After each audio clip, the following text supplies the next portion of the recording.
Ghost, alien, hello, heaven, immortal, क्या ये सच में एग्जिस्ट करते हैं? आपके मन में ये क्वेश्चन कभी ना कभी जरूर आया होगा। तो इस वीडियो में आपको हर क्वेश्चन का आंसर मिलेगा, लेकिन वीडियो को पूरा जरूर देखना। और अगर आप इस चैनल पर पहली बार विजिट कर रहे हो और आपने अभी चैनल को सब्सक्राइब नहीं किया है तो चैनल को सब्सक्राइब जरूर कर लेना। जो आपको बाजू में बेल आइकन दिख रहा है उसे भी प्रेस करो, ताकि जब भी कोई वीडियो अपलोड करूंगा तो उसकी नोटिफिकेशन आपको मिल जाएगी और आप इस वीडियो को देख पाओगे। तो प्लीज़ यार चैनल को सब्सक्राइब जरूर करना। आपको इस चैनल पर बहुत ही ज़्यादा इन्फॉर्मेटिव वीडियोज़ मिलने वाली हैं। सबसे पहले बात करते हैं घोस्ट यानी भूतों की। घोस्ट के ऊपर आपने बहुत सारे मूवीज़ और टीवी सीरियल तो ज़रूर देखे होंगे, है ना। जब आप कहीं सुनसान जगह पर अकेले जाते हो तो आपको डर लगता है ना। फिर आपको ये लगता है कि मेरे पास और कोई भी है, मुझे ज़रूर कोई देख रहा है। या फिर जब आप कहीं सुनसान जगह से निकलते हो तो उस वक्त आपको अचानक टक टक की आवाज़ सुनाई देती है। तब हमें डर लगने लगता है, लेकिन यह डर कहाँ से आता है? क्या वाकई में घोस्ट होते हैं? क्या सच में भूत होते हैं? क्या साइंस भूतों को एक्सेप्ट करती है? वीडियो पूरा ज़रूर देखना। भूतों का एग्जैक्ट मतलब क्या होता है?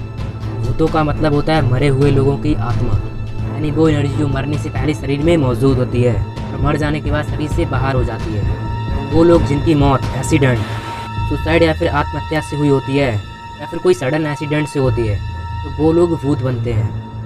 तो आपको पता चल गया होगा कि भूत कौन होता है और कैसे बनता है। पैरानॉर्मल इवेंट्स की साइंस स्टडी करने वाली पैरासाइकोलॉजी इस बात का जवाब ढूंढने की कोशिश कर रही है, लेकिन इस क्वेश्चन का आंसर पाने के लिए वैज्ञानिक न्यूरोसाइंस की हेल्प ले रहे हैं। वैज्ञानिकों का मानना है कि किसी असामान्य परिस्थिति में हमारी आंखें अलग तरह से काम करती हैं। जब हमारी आंखों की रोशनी कम होती है तब उस वक्त आंखों की रेटिनोल रोड सेल्स एक्टिव हो जाती हैं और ये सेल्स हल्का मुड़ा हुआ नज़ारा दिखाती हैं। और आप आंख की पुतली को एक साइड कोने में पहुंचाकर मतलब पूरा ध्यान एक तरफ करके देखते हैं तो हमें स्पष्ट रूप से दिखता नहीं है और बाद में कोई भी वस्तु ब्लर नजर आती है, मतलब धुंधली धुंधली, और आप उस वक्त पता नहीं लगा सकते हो कि वो वस्तु क्या है, क्योंकि उस वक्त तो हमें सिर्फ काला सफेद ही दिखाई देता है। इसका मतलब तो यही हो सकता है कि रोड सेल्स कलर्स को डिटेक्ट नहीं कर पा रही। जब हमारे दिमाग को स्पष्ट रूप से कोई वस्तु दिखती नहीं है तो है जानकारी के अभाव दिमाग में एक काल्पनिक चित्र बना देती है। मतलब जब आप किसी पिक्चर को सही ढंग से नहीं देख पाते हो तो उसी तरह आपके एक दिमाग में उसी की कॉपी पिक्चर बन जाती है। बाद में आपको लगता है कि भाई सेम वही वाली पिक्चर यहाँ पे मेरी आंखों में बन चुकी है, लेकिन हमारा दिमाग उस सूचना को तार्किक जानकारी में बदलने की कोशिश करता है।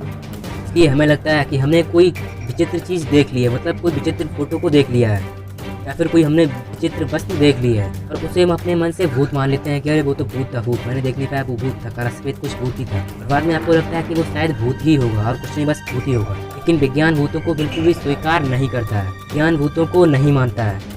साइंस कहता है कि आत्माएं दिमाग का एक भ्रम है, भ्रम। भूतों को साइंटिफिक प्रूव भी नहीं कर सकते हो आप। तो हाँ मेरे भाई, भूत प्रेत नहीं होते हैं। साइंस तो यही कहती है कि भूत प्रेत जैसी कोई चीज़ होती ही नहीं है। आपको क्या लगता है, भूत होते हैं या फिर नहीं? कमेंट में नीचे ज़रूर बताना। आपको इस टॉपिक के बारे में कोई एक अलग डेडिकेटेड वीडियो देखनी है, वीडियो के ऊपर एक आपको आई बटन मिला है, वहाँ पे वो वीडियो आ चुकी है, जाओ उस वीडियो को देख लो। लेकिन अभी नहीं। जब आप इस वीडियो को आप पूरा देख लो तो उसके बाद आप वो वीडियो देख सकते हो। और हाँ, कमेंट में जरूर बताना कि भूत होते हैं या फिर नहीं होते हैं। एलियन, क्या वाकई में एलियन होते हैं? यूएफओ क्या सच में दिखाई देता है? क्या धरती के अलावा किसी और ग्रह पर भी जीवन संभव है? अगर एलियन सच में होते हैं तो वो कैसे दिखते होंगे? क्या वो इंसानों के लिए खतरा है? जब भी एलियन की बात होती है तो ये क्वेश्चंस हमारे दिमाग में ज़रूर आते हैं। कभी कोई एलियन देखने की बात करता है तो कभी कोई यूएफओ देखने की बात करता है। और आपको इस टॉपिक के बारे में फुल डिटेल से वीडियो देखनी है तो आपको ऊपर आई बटन में वो वीडियो मिल चुकी है। उस वीडियो को देखने के बाद आप इस वीडियो को देख सकते हो, लेकिन अभी नहीं। वैसे तो एलियन का होना साइंटिफिक स्टडीज़ का सबसे इंटरेस्टिंग हिस्सा है, लेकिन हैरानी की तो बात ये है कि पिछले कई सालों की रिसर्च के बाद वैज्ञानिक कुछ भी नहीं बता सकते हैं। वैज्ञानिक ना तो इस बात को एक्सेप्ट करते हैं कि एलियन होते हैं और ना वो इस बात को एक्सेप्ट करते हैं कि एलियन होते हैं और ना ही पूरी तरह उनके अस्तित्व को नकारते हैं। वैज्ञानिक भी इस चक्कर में हैं कि एलियंस होते हैं या फिर नहीं होते हैं। उन्हें खुद तक पता नहीं है कि एलियंस होते हैं या फिर नहीं भी होते हैं। कुछ साल पहले ब्रिटेन के एक वैज्ञानिक ने यह दावा किया है, उन्होंने धरती के अलावा भी कहीं दूसरे ग्रह पर जीवन होने की आशंका जताई है। मतलब उन्होंने ये बोला है कि धरती के कोई दूसरे ग्रह पर भी जीवन संभव है। उन्हें इस बात के कुछ सबूत मिले हैं। प्रोफेसर चंद्र विक्रम सिंह नाम के ब्रिटेनी वैज्ञानिक का कहना है कि दिसंबर श्रीलंका में एक उल्का पिंड का टुकड़ा घेरा था, जिसमें अलगी के छोटे छोटे जीवाश्म चिपके हुए थे। यह दिखने में बिल्कुल समुद्री शैवाल की तरह लग रहे थे।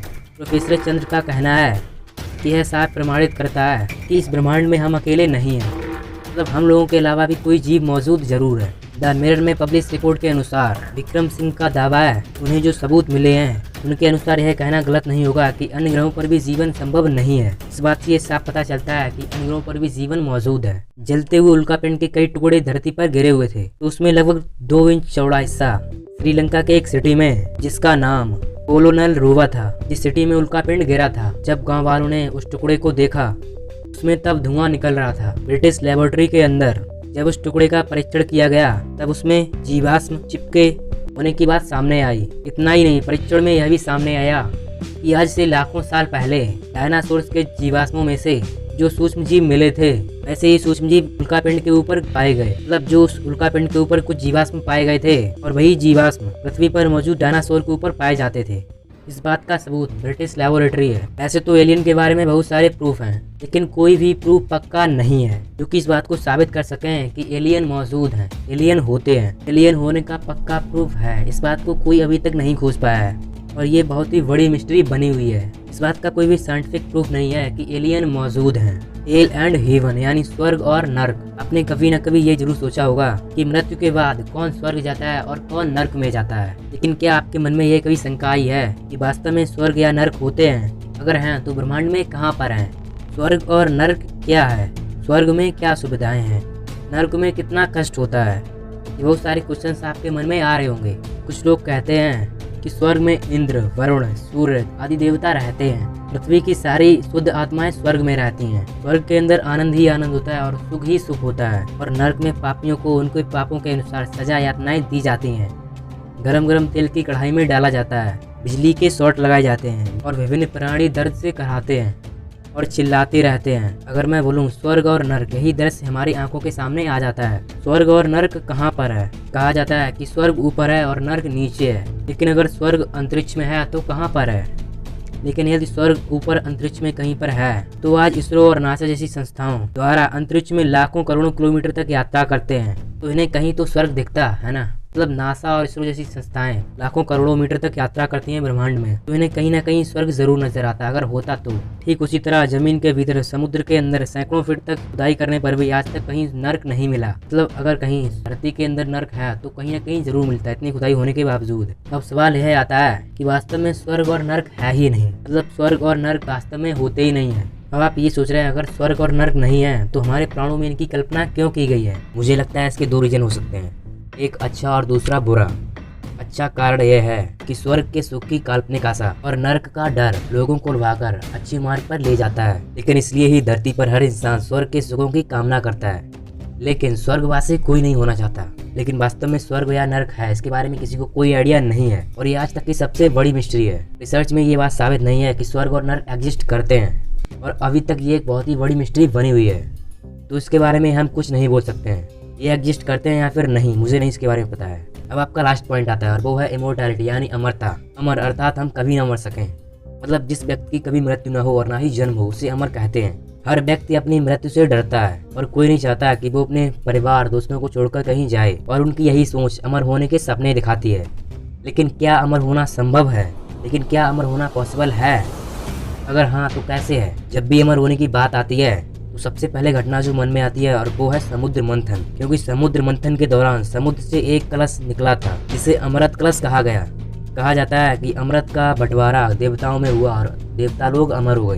कहा जाता है कि महाभारत के 7 व्यक्ति अमर हैं जो कभी मर नहीं सकते हैं। नंबर 1 परशुराम, नंबर 2 महर्षि वेदव्यास, नंबर 3 अश्वत्थामा, नंबर 4 राजा बलि, नंबर 5 विभीषण, नंबर 6 बजरंगबली और नंबर 7 कृपाचार्य। और कुछ लोग तो ये भी बोलते हैं कि जैसे मार्कंडेय अमर है। इमोर्टल जेलीफिश एंड डॉडर यानी अमर व्हेल। इमोर्टल जेलीफिश और अमर व्हेल में एक खास बात है कि ये दोनों कभी मरती नहीं है। अमर व्हेल अपनी काया पलट कर लेती है लेकिन जिंदा बनी रहती है। वहीं समुद्र में रहने वाली इमोर्टल जेलीफिश भी तकनीकी रूप से अमर है, क्योंकि जैसे ही वो बूढ़ी होती है तो वो दोबारा से अपने बाल्यकाल में चली जाती है, यानी वो अपने बचपन में चली जाती है। लेकिन वो बात अलग है कि उसकी कोई हत्या कर दे या फिर कोई दूसरी मछली खा जाए, तब तो उसका मरना निश्चित है। लेकिन वैसे मरना निश्चित नहीं है, लेकिन वो वैसे कभी नहीं मरती। अगर मछलियों में ये क्षमता है तो इंसानों में क्यों नहीं हो सकती है? साइंटिफिक सक्सेस यानी वैज्ञानिक सफलता। अप्रॉक्स हर देश के वैज्ञानिक इस बात को सुनिश्चित करने में लगे हैं कि किसी तरह अमर रहा जा सके और इस बहुत बड़ी मिस्ट्री से पर्दा हट सके।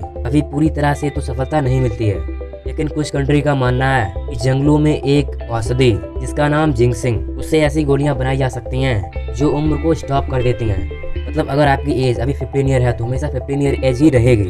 मतलब आपकी एज तो बढ़ेगी लेकिन आपके शरीर में कोई भी दुबलापन नहीं रहेगा। इसके अलावा योग और आयुर्वेद पर भी रिसर्च चल रही है। देखो कब इस मिस्ट्री से पर्दा हटता है। ऐसा होना पॉसिबल है या फिर नहीं, मुझे तो नहीं पता है। आपको क्या लगता है कमेंट में नीचे जरूर बताओ। और हाँ, अभी तक आपने सब्सक्राइब नहीं किया है तो सब्सक्राइब कर लो यार, प्लीज़ यार, चैनल को सब्सक्राइब जरूर कर लो। आगे भी मैं आपके लिए ऐसी इन्फॉर्मेटिव वीडियोस लाता रहूँगा। सब्सक्राइब नहीं किया तो सब्सक्राइब करके बाजू वाले बेल आइकन को ऑन कर लीजिए, तो जब भी कोई वीडियो अपलोड करूँगा तो उसकी नोटिफिकेशन आपको मिल जाएगी और आप इस वीडियो को देख पाओगे। Thank you so much for watching this video.